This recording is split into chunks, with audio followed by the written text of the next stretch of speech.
We know that oftentimes some abusers are perfectly in control of their behavior, their senses, their emotions, and it's not out of anger that is driving this behavior.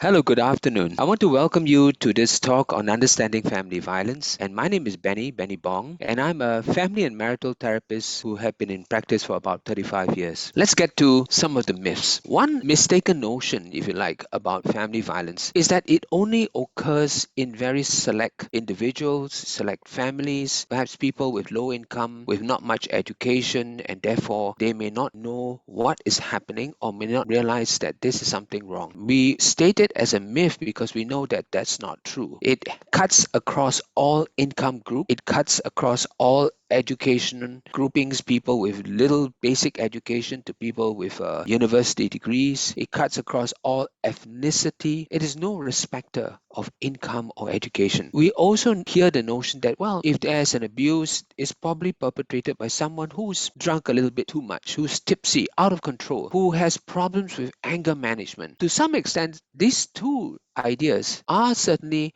true in many cases, but not in all. We know that oftentimes some abusers are perfectly in control of their behavior, their senses, their emotions, and it's not out of anger that is driving this behavior. What are the facts? The facts is that domestic violence is any behavior, whether physical, emotional, or psychological, that leaves another family member violated and hurt. This is a fact. Sometimes we say, well, there's a bruise, and the bruise has healed, and after a while they say, well, the problem has gone away, but there's another bruise, there's another hurt which is much more emotional and psychological.